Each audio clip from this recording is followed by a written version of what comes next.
children, I know that all of your half yearly examinations or second term examinations are fast approaching.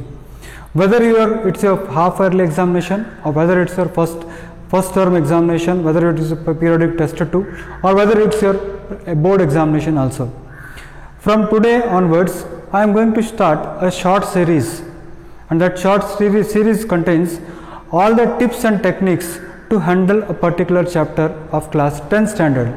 For example, how to handle this topic, pair of linear equations in two variables. Pair of linear equations in two variables, how we can handle this chapter. In short, it is last time revision, last moment revision for this chapter.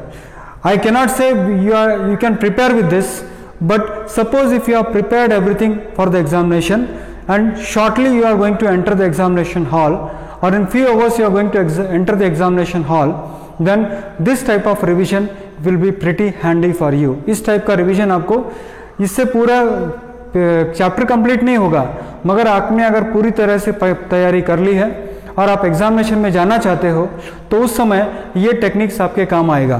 तो देखिए, first thing is pair of linear equations in two variables कहते ही आपके दिमाग में एक बात आनी चाहिए. क्या है वो? a1x plus b1y plus c1 equal to 0, a2x plus b2y plus c2 equal to 0.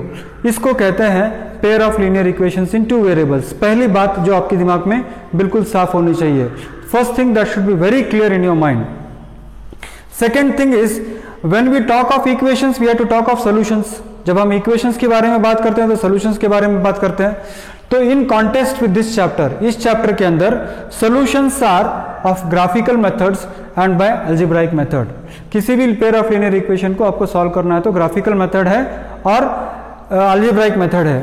तो ग्राफिकल मेथड जब आप ग्राफ प्लॉट करते हो तो आपके दिमाग में कौन कौन सी बातें आती है या फिर क्या क्या आ सकता है, ये आपको पता होना चाहिए.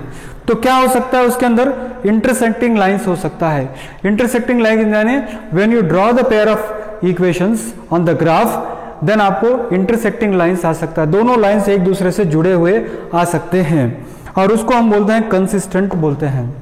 दूसरी गुंजाइश क्या है? दोनों कोइंसिडेंट लाइन आ सकते हैं, यानी दोनों लाइन एक के ऊपर एक आ सकता है. तीसरा है इनकंसिस्टेंट, यानी पैरेलल लाइंस, दोनों लाइन एक दूसरे को बगैर जुड़े चले जाएंगे. तो जब ग्राफ निकालोगे तो आपके दिमाग में ये बातें आनी चाहिए कि भाई क्या है, ये सब बातें हैं. नेक्स्ट बात आती है अलजेब्राइक मेथड की. तो उसके अंदर तीन मेथड्स हैं: substitution method, elimination method, cross multiplication method. देखिए, सब्स्टिट्यूशन मेथड में हम लोग क्या करते हैं, अक्सर हम लोग क्या करते हैं, x की वैल्यू फर्स्ट इक्वेशन में से सेकंड इक्वेशन में डालते हैं, या फर्स्ट इक्वेशन में से y की value second equation we are substituting. So as far as possible we try to substitute the variables with the coefficient as 1, as far as possible, not always.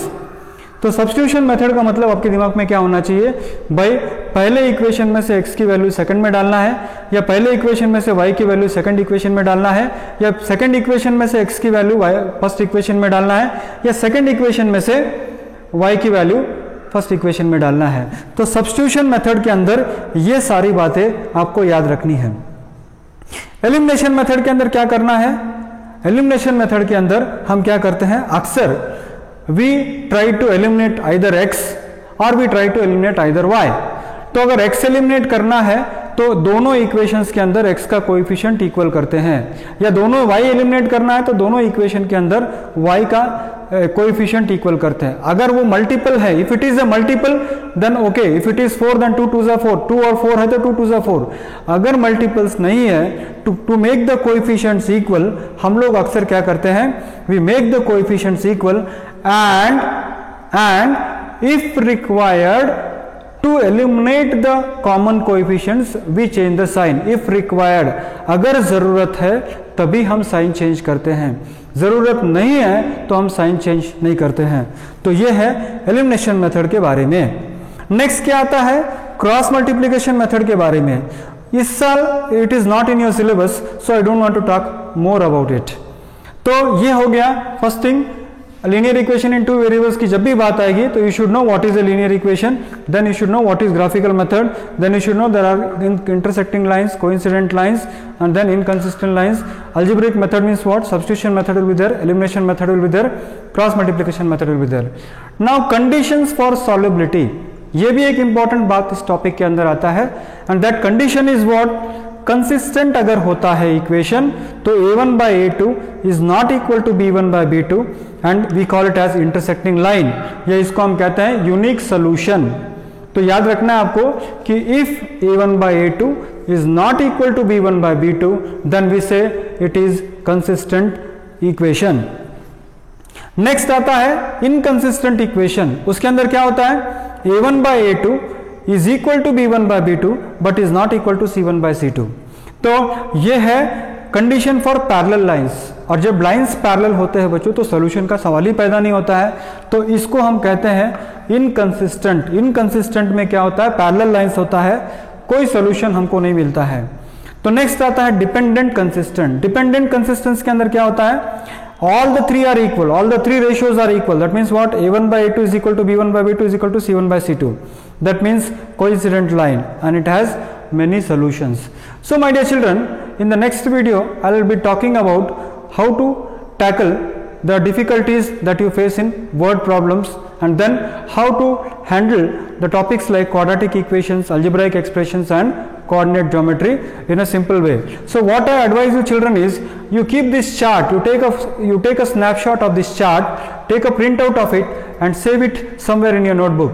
So this is what is linear equations in two variables in a nutshell. अगर आपको short revision करना है या what is it last moment revision अगर आपको करना है तो ये सारी बातें अगर इस टॉपिक के बारे में याद रखोगे तो एग्जामिनेशन में जाने के बाद आपको डिफिकल्टी नहीं होगी.